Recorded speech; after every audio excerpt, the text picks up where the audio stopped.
What is going on, everybody? Welcome back to Unhinged Talk. I'm Patrick Hennessy. That's Paris Xenofantos. That's Brian DeGennaro. How we doing tonight, boys? Fantastic.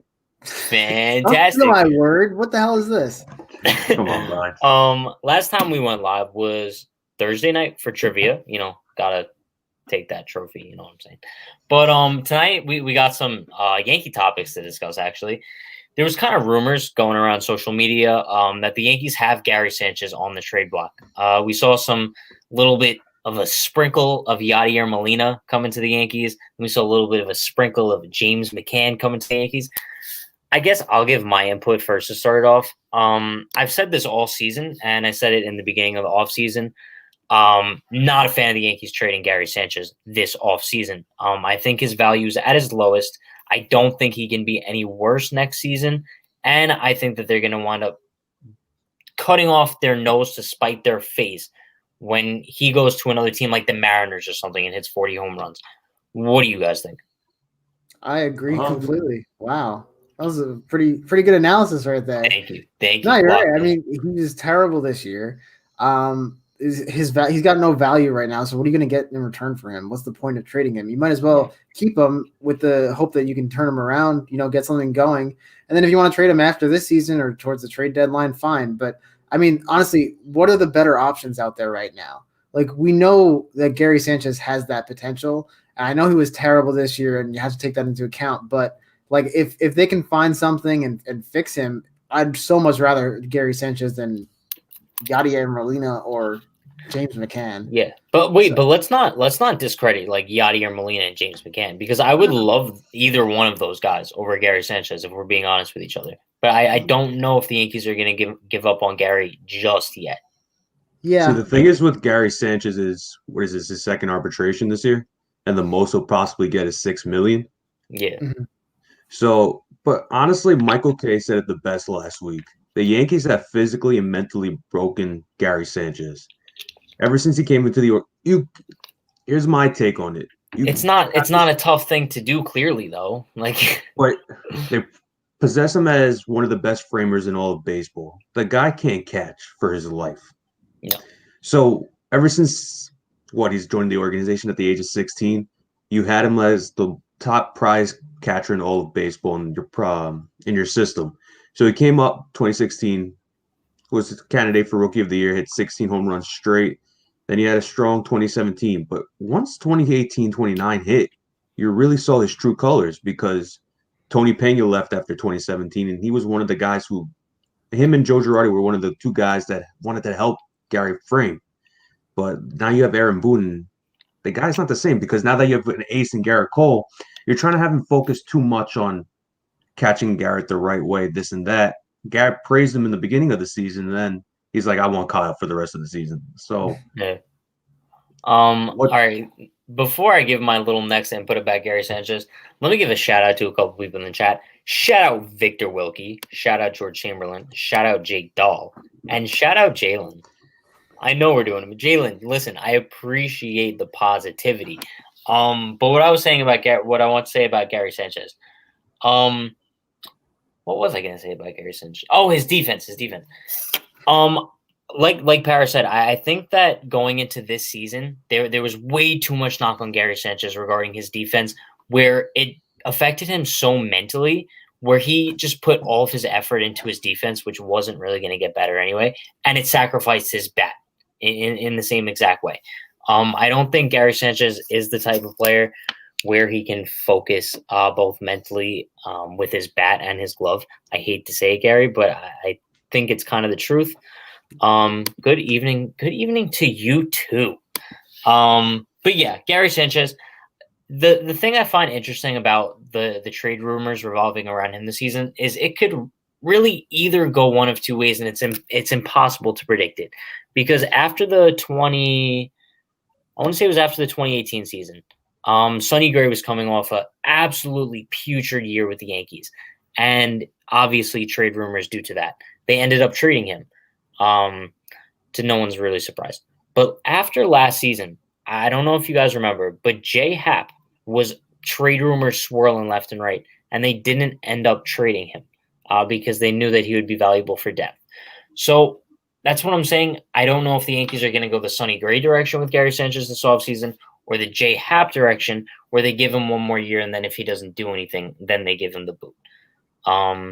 Miss you guys. Thanks for the chat. Thank you, Victor. Thank you. What do you guys think about that? Which direction do you think they're going to end up going in? Yeah, I mean, I think that he's definitely going to get another shot this year. I think the organization's really high on Gary because like I said, we've seen his potential, and maybe if they focus.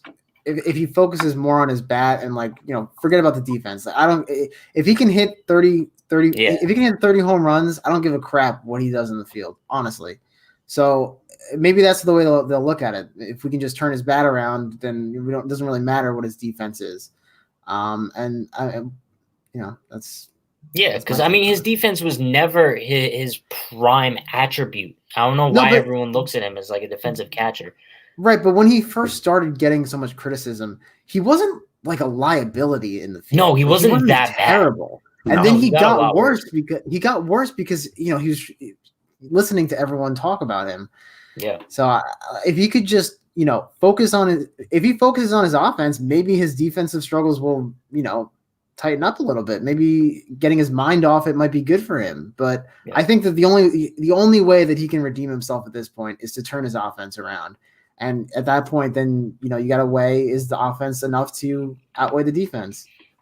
Yeah. I mean, isn't it sad that he was your starting catcher since 2016 towards the end of the season, and you only started him once this entire postseason? You gave he didn't earn a spot. Yeah, no, that's obviously exactly the thing. Well, obviously, but sometimes Gary's proven to have big hits during the playoffs. So maybe if he was given that opportunity, he can really say to himself, maybe this is my time. But I mean, when we say he's proven to have big hits, he's had like one big hit. Yeah. Like in his playoff career. But that one big hit actually. Maybe two. What was the second one? We could obviously the double against Houston. Maybe we could say the home run off a Kluber in the ALDS. Yes. Remember, I think it was the first inning of Game 2. And he almost had that game-winning grand slam against the Red Sox in 2018. If Gary would have hit that ball maybe 2 feet further, we're probably not even having this conversation right now because his confidence would have never dipped down. But let's look at a couple of the comments here. Just let Sanchez play ball and don't think about the mental stuff too much. I would agree with that too, but that's something that's much easier said than done. The mental aspect of the game, that's why I say it so much. I mean, this is something that people who love analytics till the day they die don't understand that there's a good mix between mental aspects of baseball and analytics. Sometimes there's just things you can't determine with a number, and the mental game is one of those things. I just hope he doesn't turn out to be a player who can't play in New York anymore. I don't want to say that, but I think like we all mentioned, if he performs poorly again next year, I don't think the Yankees have another choice but to get rid of him and watch him launch 40 home runs with the Mariners. Because I know that's what's going to happen. 100% that's what's going to happen. But either way, like, let's say Gary Sanchez was still a beast, right? Because let's not forget, like Para mentioned, 2016, he was an absolute dog. Like, he was bigger than Judge. Mm-hmm. He was the star of New York. And then he kind of regressed a lot. And now we're here. So it's like, we don't know what the future really holds for Gary Sanchez. Well, I mean, the thing is, he still has that power, right? And that's what was so attractive to him from the start. A catcher that could hit 30 plus home runs. What? Pause. Never mind. Para gets it. All right. I don't get it. Go on. All right. You don't. All right. My point. Just go on. My point.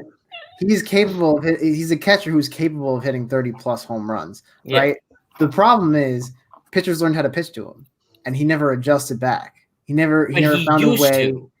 He used to adjust, and that's my thing. A little bit, yeah. More so than now. Yeah, we look at Gary Sanchez at bats from like 2016, for example. Right. We would see like a good mix between the leg kick and the toast and the toe step, whatever. And let's say he has a 2-strike count. Maybe he'll shorten up his swing. Maybe he won't go with the high-ass leg kick. But in 2020, I don't think we saw the toe step once. I know we saw it in summer camp when he hit that 1 home run. But other than that, the monster leg kick swinging for the fences every single pitch of every single at-bat. And that kind of wants me to point the blame to Marcus Timms. Because as a hitting coach, how aren't you seeing this? How aren't you seeing your star catcher, who was once the king of New York, not be able to hit a ball anymore? And it's because he's living and dying by the leg kick. Shame on you, Marcus Timms. Yeah, I mean, if we're catching this, how are they not catching this? Unless he's just not comfortable doing it anymore, I don't know. Maybe, but at this point, wouldn't you think he'd be open to trying anything? But other than Timms, do you guys kind of blame the organization for the breakdown of all their young stars? Yes. I'll tell you why. I'll tell you one. Because if you really look at it, I heard about this last week on the Michael K. Show. And so I'll call it Brian. You love the Michael K. Show. Brian does too. But if you really look at guys like Gary Sanchez, Miguel Andujar, Aaron Judge. Their rookie years, they were sensational. But it was after those years, it was either injuries or breakdown. They kept swinging at pitches they never swung at. And they didn't show their star potential. Like, I honestly think the Yankees are breaking down these young guys. They're putting too much analytical stuff into them. They're trying to show the world that they have the best young team in the world. But honestly, you're showing too much. Yeah, you're not letting these guys play to their potential.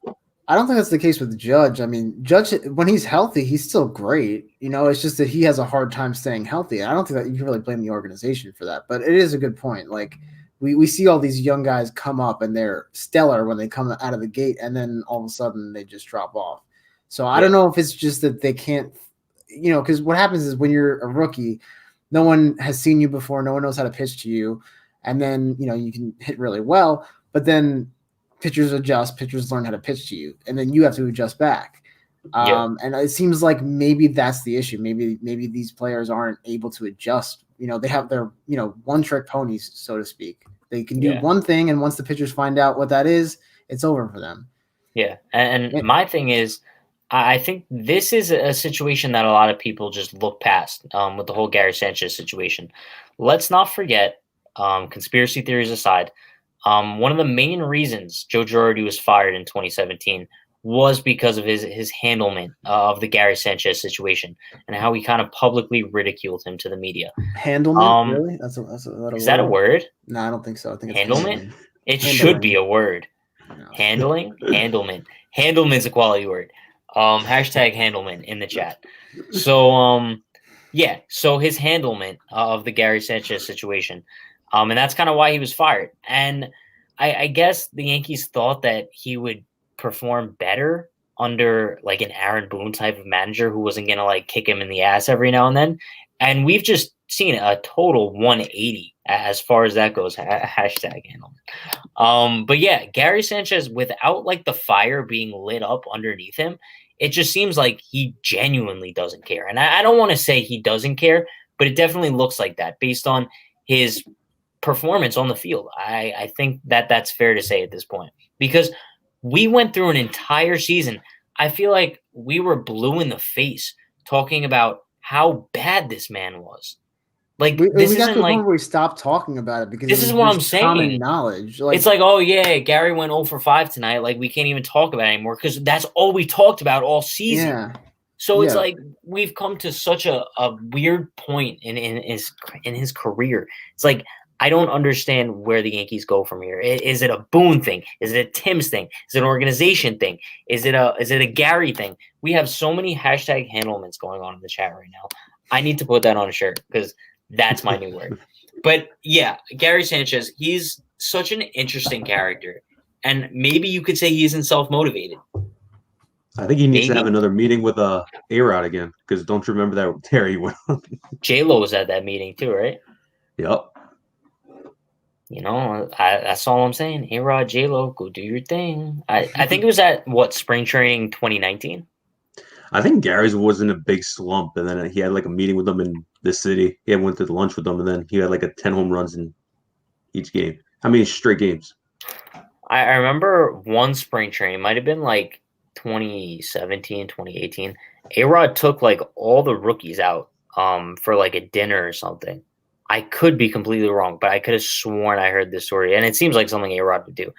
But I kind of miss A-Rod being involved with the Yankees organization because 2017 and 2018, he was like a special advisor kind of role. Basically. Yeah. I think I don't know. 2016 was his last year. They like forced him out. Twittering worldwide handling. Wait, but all right, now that's another thing. I guess we could get off of the Gary Sanchez topic and talk about A-Rod now because this is like a topic that grinds my gears. Hashtag grinds my gears. 2016, A-Rod was like pretty bad, right? Let's be honest. And they forced the man into retirement. 4 home runs left before 700. I mean, 4 home runs before 700 career home runs. If they would have let him finish the season, he most likely gets it. They force him into retirement. Brett Gardner, I remember I compared the stats at some point in 2020. Obviously, different situations, different contract, different age, whatever. But they continued to start this man, bat him third in the lineup while he's batting 165 in September.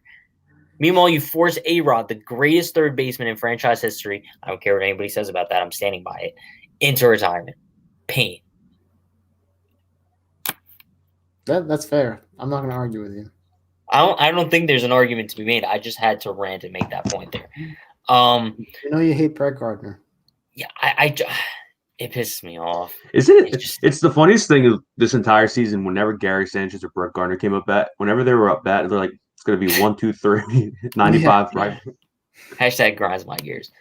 Yeah, and the worst part is they would always be 8 and 9 in the lineup. So let's say like I think it was like I don't know. Let's just say hypothetically it was like Voit and Glaber, Gary. Voit and Glaber would get on with 1 out. Let's say we knew no one was scoring because it would be Gary Gardner done. Rally Getting killers. over. And rally then killers. once we got some injuries, it would be Gary Gardner Wade. Do you guys remember that? Dream team. Absolutely putrid. Ouch. I don't know the greatest third. No. All right.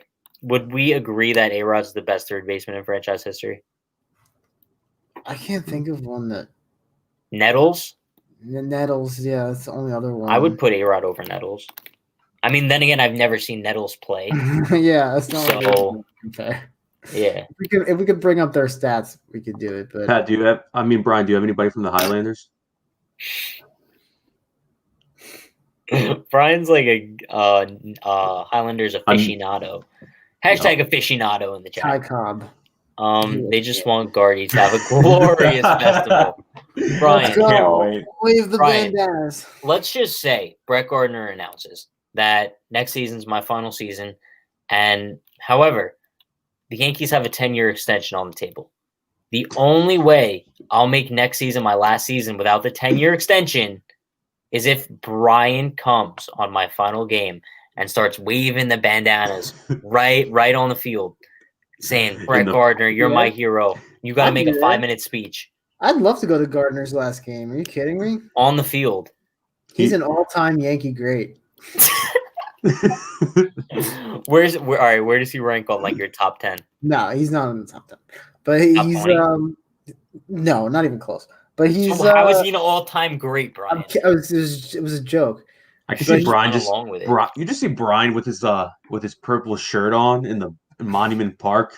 To Brett Gardner, we're waving the bandanas, the festivals, there's fireworks in the background. No, but come on, man. He was a great Yankee. Like he was a good Yankee. He was a great Yankee. No, not a he was an average Yankee. Not a great average Yankee. He was a great average / good. No, he was not. If we're talking, you know who was a great Yankee? CC Sabathia. That's a great Yankee. Okay, you know who's the greatest Yankee? Do you know who's the greatest Yankee of our generation? It's not Jeter. Oh, you know it, Pat. Sunglass Kigawa, baby. That's our number one guy. I would pull up the pictures right now, but then we would get so off track. Like, remember we just did one episode of Kigawa? It was just a live of Kigawa wearing sunglasses. And then we always end up talking about Brett Gardner's retirement. Like every podcast. Every time. And then do you remember we ended up on Walmart? We ended up on Walmart. It was like signed Scott Proctor pants from like 2006. I don't think I was there for that one. You definitely weren't. Here's a question for you guys. I had this discussion with my dad. Is Andy Pettitte a Hall of Fame? No, because of the steroids.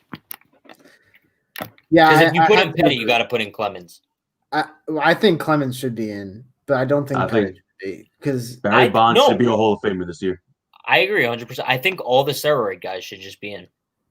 I'm gonna get so much hate for that, but like I don't care. Not all of them. If their stats are like outliers, yes. Like Barry Bonds, Roger Clemens, A-Rod. Who am I missing? Maybe Manny Ramirez, possibly. I mean, bro, if we're talking like all right, maybe if we're talking like Sammy Sosa, maybe not. I don't know, man. I would have to like dig into the numbers, but these are guys with like all-time stats. Yeah, steroids are not, and like Pete Rose, that's another guy who has to be in the Hall of Fame. Oh, like, that's a disgrace that he's not in the Hall. That's why I don't give a fuck. That's literally the reason I don't give a fuck about the Hall. I read an article that he's still betting on baseball. Well, of course. Well, he's allowed to. Well, yeah, he's well. Honestly, he should be. If I was a commissioner, Pete Rose would be in the Hall of Fame. Yeah, well, but we don't really have a commissioner. Hashtag Brett the Jet plus hashtag Hustle equals hashtag Guardy. Brian, no joke, I swear, I'll pay you $500 to get that tattooed across your chest. See, honestly, can you make an unhinged shirt of Brian just going like this? I know. I think I have fireworks in the background. Hashtag Brian and Gardner's festival. I'll even pose for it. It's okay. I'll do it. Roger Clemens did it because he wanted to. Did you guys see Roger Clemens like pitch in that game last year, like that college alumni game, and he got rocked? Please tell me you guys saw that. I vaguely remember it. Like a 50-year-old Clemens, he was like pitching against college kids, and they were destroying him. I've seen Roger Clemens pitch live once, and that was his last career postseason game against the Cleveland Indians. Ooh, Paris special. Yeah, but I mean that's a good point though. Like I feel like a lot of these guys used steroids later in their career when they were just trying to extend their career a little bit. You know, like some of these guys already should have been Hall of Famers. You know, and everybody's. That's the way I look at it, because like we talk about like A-Rod or like Bear. I love how this turned into like a steroid debate, but I love it. But let's talk about like, let's say A-Rod, Barry Bonds, two of those guys, right? Without steroids. Comment quick. Bring up George's comment, because that is exactly the point. Bro, why that's baseball that's is something we could get into after this because that's another thing that pisses me off. But let's say A-Rod, Barry Bonds. These are two guys without steroids. They're already heading down the road of being one of the 100%. greatest of all time. Mhm. However, the reason they did steroids is because they wanted to be the greatest of all time. That's another thing. The and the should be spelled two different ways because they're kind of two words, but they're the same word. You know what I mean? Sure. Yeah, That's exactly. a debate. That's a debate for our That's a English debate podcast. for another show. English podcast. Our grammar podcast. Coming soon Uh, to a computer. Roger Clemens is a cheater, bro. The guy's a great, but he's going down just like her. I don't think he should though. Maybe that's because Clemens was great before he was using steroids. exactly. Clemens was a Hall of Famer before he started taking steroids, and he started taking them to extend his career at the end. Clemens pitched from 1984 to 2007. Think about that. That's so impressive. I mean, all right, fine. It's because of the steroids, but still, he was. That's the other thing that you have to take into account. You can never know how long those guys were taking steroids, right? We don't know when Clemens started taking them. We don't know. I mean, you could only go by the investigations. You can kind of figure it out, yeah. But I mean, who knows? It could be longer, but it's all right. Whatever we know for a fact it wasn't their entire career. Exactly. It wasn't the majority of their career. We know that. Yeah. So the Hall of Fame potential, if honestly, even if you wanted, you could take the seasons where Barry Bonds is the greatest hitter of all time. There's no debating that. But you look at, let's say you eliminate the 3 or 4 seasons A-Rod was proven to have taken steroids those years. He's still a first ballot Hall of Famer. Still one of the greatest of all time. Still probably has over 600 career home runs if you take out those 3 or 4 seasons. Because it's possible that he didn't hit 600, but it's definitely over 500. I agree. And to be honest, I've had this debate with somebody. If you try to compare steroids with the Astros cheating scandal, it's two different things. Steroids don't help you know where the ball is coming, what type of pitch it is. Not at all. They just help you hit the ball farther. Had no coordination with. But it's not even that. No, it's not even that. Steroids literally just allow you to be able to work out more and harder. People think steroids, you inject steroid. Oh, A-Rod's fucking injecting himself in the ass with steroids. So now 5 seconds later, he's able to hit a ball 7,000 feet. It doesn't work like that. It's not just this magic juice from Space Jam. No. It just allows your body to recover faster, to work out better, to have better stamina, to age better. That's why these guys play deep into their 40s. Barry Bonds, if he didn't have all the steroid stuff attached to him, he definitely could have played another season. His final season in 2007 wasn't that bad. I think he still hit over 30 home runs or close to it. A-Rod was obviously 43. Yeah, he was well into his 40s, I believe. Or they could have done what Sammy Sosa did and put corks on the bat and cheat. Yeah. Do you guys remember when they found the bat that was corked? Yeah. I don't know if that was Sammy Sosa, but I know it was somebody. It was Sammy Sosa. Perry, are you doing research on something right now? Yes. In his final season. I always know when he's doing research because he's so focused. Go for it. Because he goes in his final season at the age of 42, he played 126 games, had 28 home runs and 66 RBIs. It's not bad. Better than Brett Gardner in his prime. Exactly. You're the one saying he's a great Yankee, and here you are bashing him. I mean, call Big Bart's Cologne. He takes his stuff in his home country and pitched longer for a career. You think he's ever going to make a comeback? Because I still think he wants to. He wants to. I think 47 so. now? Yeah, 40, he's something. He's old. 47, 48. You could hit a ball further if you knew what pitch was coming. Yeah.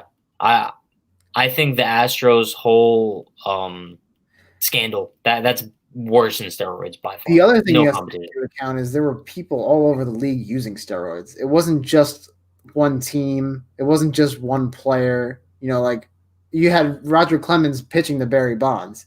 Yeah. So, I don't know. It's a tough subject. I know a lot of people are touchy about it. Shout out to Ryan, Gary Stan in the chat. Listen, Ryan, if you could type in the chat 3 reasons why you're a Gary Stan still, I would appreciate that because at this point, like back to the whole Gary conversation, I don't hate Gary Sanchez. I actually like respect the fuck out of the dude, especially how he came up in the league in 2016, absolutely dominated, and he just kind of fell off the face of the earth. I mean, everyone has their struggles. No one's going to be Derek Jeter for their entire career, but I'm interested to see why you're still a Gary stan, right? I was watching that game when Sosa got caught with a cork in his bat. I don't know if I was alive. What year was that? maybe like 2003. You're like 12, bro. All right, I was like 3. In 2003, I was 3. Born in 2000. Y2K. I was 10. You were 10 in 2000? 2003. Oh, okay. Because I was gonna say, yeah, there's no way you're 10 in 2000. No. Not that old. 7. Why blame Sammy? What about the Bat Boys? I hope that's a joke. Those are your 3 reasons? Ryan's got 3 reasons. Oh my god. Hits the ball hard. He does do that sometimes. Most catchers suck at hitting. Gary Sanchez is a part of that illustrious club. Did I miscount or is that 2 reasons? I'm waiting for number 3, Ryan. You think playing in New York and not producing? Yeah, definitely. Especially if you're not strong mentally. I know it'd get to my head if we're being honest. Oh, it's only $6 million to have, and most catchers close more. I would say that's the only upside of Gary Sanchez right now. No, it's not the only upside because if he can regain, I'm sorry, some of his. But as a Gary stan, those are poor reasons of giving why you're a Gary stan. That's just like saying alone. Well, everyone else sucks, so I guess we're just gonna go with Gary. That's like Brian saying 3 stands why I'm a Brett Gardner stan. He's bold, he's fast, and he's a great outfielder. Those are the Brian's 3 reasons. We can't just never not mention Gary Sanchez. I mean Brett Gardner. No, but all right. Like all jokes aside, right? Gary Sanchez is like a bad catcher in a group around the league of terrible catchers. Like, can you name 5 catchers in the league you would prefer over Gary Sanchez? I can name 1. Real Muto. That's it. Okay, exactly. I could say Real Muto, Grandal. All right, Grandal, yeah. Okay. You could even say McCann, Yachty. But then once you get into like McCann, Yachty, I feel like I still lean. No, there's not that big of a separation. I know there's that potential there, and I know that if he can regain some of that, it's just so tempting. Like you just want him to be so good. You know he can be. Ryan, listen. It's frustrating. I don't know what that means. Expected WOBA. Expected weighted on base. That's average. It. Weighted on base average. Is it? Okay. Yeah. As much as frustrating he is, I'm making a bold prediction. Gary Sanchez is going to hit 35 home runs next year. Oh, okay. Because he has the only reason why I'm saying this is he has a cycle. No, because look at this. He has this cycle. I remember that. Yeah, right. In 2016, he had 20 home runs. The next year, he hit 33. And then the following year, he hit 18 home runs and batted 186. The following year, he batted 232 and hit 34. And then this year, he had 10 home runs and batted 147. There's no pattern here. It's not the stock market. Like, we're not watching for patterns and frequencies. Like, it's Gary Sanchez we're talking about. Give the man some credit. There's a pattern there. I see it too. No, he's doing his due diligence as far as Gary Sanchez's male pattern baldness goes. It's just a prediction, bro. Eduardo said he was being dead serious. So we're blaming the bat boy for Sammy Sosa having a corked bat? Yeah, he should have picked it up faster. But what happens if it was Rookie the Bat, though? What happens if it's Rookie the Bat, though? What are you going to say? It's the dog's fault? And no, but it wasn't. That makes me so sad. Yeah, Rookie's fired, so I don't know what. That makes me so sad because I'm sure you guys remember, I was such an advocate for the Yankees calling Rookie up to the big leagues. Do you understand how beautiful that would have been in a COVID season? You put a little fucking mask on the dog if you want. You know what I'm saying? Have him socially distance in case the dog's coughing and shit. But that would have been this year would have been the perfect time to do it. He's not jumping into the crowd and shit. He's not gonna get nervous because there's a lot of players. I wish they could have had Rookie this season. Till the day I die, I stand by Rookie. Would you rather have Rookie would you rather have rookie in left field over Brett Garner? Him I going mean, airbud? if he has like airbud capabilities, then we have a very solid conversation going on between Gardner and rookie. Wait, now we're on the rookie conversation. Oh, here we go. Which player in the Yankees clubhouse would hate rookie the most? Brett Gardner. Gary Sanchez. Brett Gardner, because he would be the only person in the clubhouse faster than him. Aaron Boone would give rookie the bat dog 100 candy necklaces in one season just for being a you good with ball these game. candy necklaces, bro. No, like my thing is though, like rookie wouldn't be allowed to be in the Yankees dugout because Brett might actually kill that dog. Like the way he's like slamming around the bat and shit in the clubhouse, breaking helmets and dugouts. That dog is going to be scared to death. Like, you know, like when a dog hears like thunder and they lose their minds, the dog's going to be looking around like. Wait, I have an idea. What if? Hear me out. What if? What happened to this conversation? What if Brett Gardner starts banging his bat and the dog attacks him? Oh, that's content. Like attack dog. Like let's we don't just wish say death like upon anybody, but you know, like a little, just naming, just a light name. This conversation enough to keep him out for a few days. So off the edge here. So can I just the whole thing about this live? We were talking about how if we should trade Gary Sanchez, and then we talked about steroids, and then we're blaming the bat boy for the cork in Sammy Sosa's bat. This is going really well. And now we're talking about. Honestly, though, if they're like Capri Sun's pretty fire. Like, I don't know about you guys, but when I was like in kindergarten, there used to be like someone's birthday and you used to bring like a box of Capri Suns. What do you mean, like, bro? I'm like 20, but like they would bring like a box of Capri Suns and like the cupcakes for their birthday, and like they used to ask someone to like hand around the cupcakes and the Capri Sun around the class. That was your job. Yeah. Like, if one of my friends' birthday, because like I was friends with a lot of people, so like if they asked me, because like I was their friend, I would hand out the cupcakes with them. Para is gonna for laughing over. Para, are you good? I'm good, bro. It's just like the whole way this conversation shifted.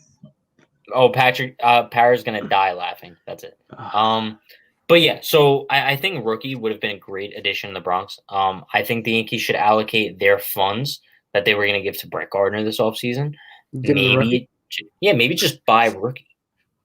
I think it's a solid ass idea because first of all, you had his whole family of dogs in the organization for a long ass time. I think his dad Derby died a couple years ago. Ryan Dempster, you're going to hell for making fun of that dog's death, you dirty bastard.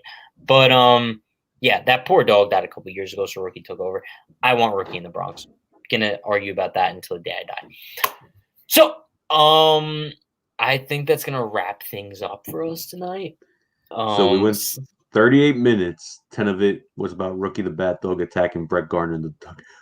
Yeah, it's quality content, man. Bro, it's the Are you not entertained?